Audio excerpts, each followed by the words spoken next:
भगवान श्री कृष्ण की मधुर बाल लीलाएं। श्रीधर ब्राह्मण की कथा। जब पूतना मर गई और खबर कंस के यहाँ पहुंची, तब कंस बड़ा विस्मित हो गया, क्योंकि उसे विश्वास था कि पूतना से तो किसी बालक का बचना संभव ही नहीं। पूतना को मार दिया तथा हमारा सारा बगीचा ध्वंस हो गया।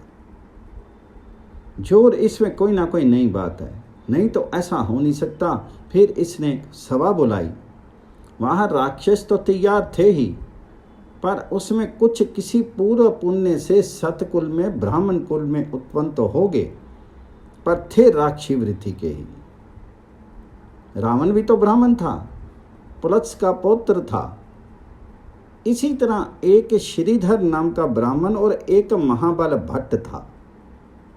इन दोनों ने कंस से कहा कि अब हम अपना कार्य करते हैं। ब्राह्मण देवता श्रीधर ने सबसे पहले आकर के बड़ा सुंदर ब्राह्मण का वेश बनाया। ब्राह्मण तो थे ही और नंद बाबा के यहाँ आ गए। नंद बाबा के यहाँ बड़ी विचित्र बात यह थी कि वे सबका आशीर्वाद लेना चाहते थे। यशोदा मैया के यहाँ जो भी ब्राह्मण साधु अभ्यागत आ जाएं, तो उनकी खुद अपने हाथ से वे सेवा करें, जिससे वे लोग लाला को आशीर्वाद दें। वे ब्राह्मण आए, साथ में चेले आदि भी थे। वे वेद पढ़ते हुए आए और बोले, ये बच्चा तो चिरंजीवी होगा, अमर होगा। नंद जी बोले, महाराज रसोई बनाइए। वे बोले, हाँ इसलिए तो आए हैं, रसोई बनाएंगे और खाएंगे। फिर बोले, भाई हम तो शुद्ध जल पीते हैं, अशुद्ध जल तुम्हारे घर का हम नहीं पीते हैं। तुम्हारे घर का कोई स्नान करके जमुना जी से जल भर करके लावे, चौका दे, तब हम अपने हाथ से रसोई बनावेंगे और खावेंगे। बोले, महाराज नहा करके बना दे तो? कहा, ठीक है, पहले नहाओ फिर जल ले आओ। यशोदा मैया बड़ी श्रद्धालु थी। वे नहाई और सर पर कलश रख करके जल लाने चली गई। रोहिणी जी पीछे पीछे दौड़ी और बोली, बहन मैं ले आती हूँ। उन्होंने कहा, नहीं नहीं। यशोदा जी के मन में आया कि स्वयं सेवा करूंगी तो ब्राह्मण ज्यादा प्रसन्न होगा, नहीं तो समझेगा कि किसी को भेज दिया। आपने तो लाई नहीं, किसी को भेज दिया, इसलिए मैं अपने हाथ से इनके लिए जल लाऊंगी।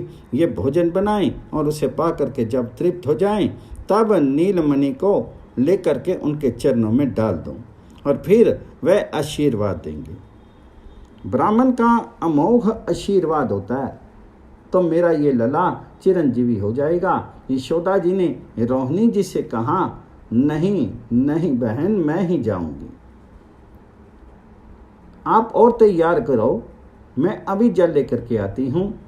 वह चली गई जल लेने। श्रीधर का कलेवर ही ब्राह्मण का था, मन तो राक्षसी था, कंस का भेजा हुआ था और आया था यशोदा जी के यहाँ प्राण हरण करने के लिए। भगवान का प्राकट्य हुए 1 महीना पूरा 30वां दिन था। नंद रानी पहले ही दिन जमुना जी आई थी, लौटते समय थक भी गई थी। आज फिर जल लेने बड़ी श्रद्धा के साथ गई। रोहिणी जी के हृदय में भय तो हुआ कि कहीं कुछ हो ना जाए। वे पीछे पीछे जाए, लेकिन फिर मन में आया कि घर में दोनों बच्चे अकेले रह जाएंगे, ना मालूम फिर कोई आ जाए। नारायण के भोग की सामग्री तैयार करना है, भोग लगाना है और पंडित जी महाराज के लिए भी तैयारी करनी है। रोहिणी मैया लौट आई और यशोदा जी चली गई। रोहिणी मैया ने बड़े मजे से बच्चे को सोए हुए देखा, तो दासियों से कहा कि तुम लोग पास में बैठी रहो, और ब्राह्मण से भी कहा कि महाराज आप भी बैठे रहो। ब्राह्मण ने कहा कि हाँ मैं तो बैठा ही हूँ। क्या बात है? तो नंद जी वहाँ थे नहीं, वे चले गए थे गोष्ठ में। यद्यपि उनका मन मानता नहीं था, मन में डर रहता था, क्योंकि वसुदेव जी ने उत्पात होने की बात कह दी थी। वे अलग नहीं जाते थे, पर देखा जाए जब आज कोई बात नहीं है, तो बाहर काम से चले गए थे और श्री कृष्ण को नारायण को सौंप दिया था। नारायण ने मेरे जैसे दीन के हाथ में तुमको दिया है। वे सारी व्यवस्था करेंगे, वे निभाएंगे, वे तुम्हारी रक्षा करेंगे। इसके साथ कोई अपराधी क्या कर लेगा? व्रजराज है नहीं, बाहर मैया गई है जल भरने के लिए और रोहिणी जी पाकशाला में चली गई। अब ब्राह्मण देवता मन ही मन बड़े प्रसन्न कि ये अकेला मिल गया। बच्चा ही समझ रहे थे। वे अंदर चले गए और नंद नंदन की ओर देखा कि छोटे से पालने पर सोए हुए हैं। जाते समय मैया ने पालने की डोरी जरा सी ढीली करके पालने को जमीन से सटा दिया था। ऐसा इस भय से किया था कहीं कोई जोर से झुला दे और ये गिर पड़े। छोटे से बच्चे ही तो थे और बाहर सूप छाजला रखा था, उसका कोना भी सटा दिया कि कहीं नजर न लग जाए। काजल भी लगा दिया था। सवेरे के वक्त ऐसा डर लगा रहता है। कहते हैं कि जो काल के भी काल भगवान हैं, जिनके भय से यमराज सारे कार्य करते हैं, माता वात्सल्य भाव से उससे सूप के कोने को सटा देती है। सूरदास जी कहते हैं, देखो अद्भुत अविगत की गति, कैसो रूप धर्यो है हो। तीनों लोक जाके उधर बसत, सो सूप के कोने पड़ियो है हो। ये दशा उनकी है। उन्हें ना पहचान सकने वाले ब्राह्मण अपने यजमान का कंटक दूर कर देने के लिए तैयार हुए। इस कार्य को ब्रज रानी के आने के पहले ही पूर्ण कर देने की योजना उसने बनाई, जिससे कि उसका कहीं नाम ना हो और समझ जाए कुछ हो गया होगा। भगवान तो सब बात जानते हैं। उन्होंने सोचा कि ब्राह्मण को मारे कैसे। ब्राह्मण अवध्य होते हैं। फिर मन में आया कि कहीं सिर में फोड़ा हो जाए तो क्या छुरा नहीं लगाते हैं? इसको मारना तो नहीं है, परंतु इनके अंगों को कहीं कहीं ठीक कर देना है। सूरदास जी ने गाया है, अंगिया को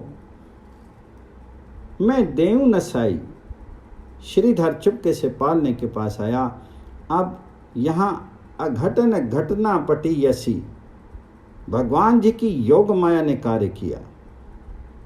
भगवान का कलेवर तो ज्यों का त्यों रहा, पल्ले में सोए रे ज्यों के त्यों। एक हाथ बड़ा और वह हाथ इतना बड़ा कि श्रीधर का हाथ उस हाथ में आ गया और श्रीधर को इतने जोर का झटका लगा कि वह धमाके से जमीन पर गिर पड़ा। अब उस ब्राह्मण को ऐसा प्रतीत हुआ मानो दोनों चरणों को आर पार धरती में घुसेड़ते हुए किसी ने कील जड़ दी है। वेदना का अनुभव नहीं हुआ, पर पैर धरती से चिपक गए। अब वह वहां से टस से मस नहीं हो। इसके बाद क्या अनुभव हुआ कि मानो उस बच्चे ने जीभ पर कुछ पटक दिया, जिससे बोलने की शक्ति लुप्त हो गई। अब वह भय के मारे बच्चे को देखने लगा और हिल सके नहीं।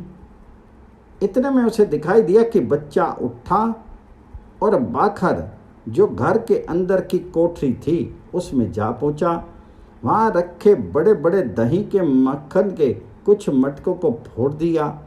वहां से कुछ दही ला करके उस बच्चे ने श्रीधर के मुंह पर लगा दिया। अब ब्राह्मण को लगा कि बच्चा ज्यों का त्यों सोया है और उसे दही कहीं लगा नहीं है। ये सब करके मानो वह सो गया। इतने में रोनी जी आ गई और यशोदा मैया भी जल का घड़ा लेकर के आ गई। उन्होंने बच्चे को उठा लिया और देखा कि ये ब्राह्मण पड़ा है और उसके मुंह पर दही लगा है। उन्होंने सोचा कि ब्राह्मण ने ये कुकर्म क्यों किया, ये जरूर कोई राक्षस है। ब्राह्मण से पूछा कि भाई सच बताओ क्या बात है, पर वह तो गूंगा हो गया। बांभन के मुख बात ना आवे, जीव होई तो कहीं समझावे। सूरदास जी लिखते हैं कि जीव तो थी नहीं, अब बेचारा बोले क्या।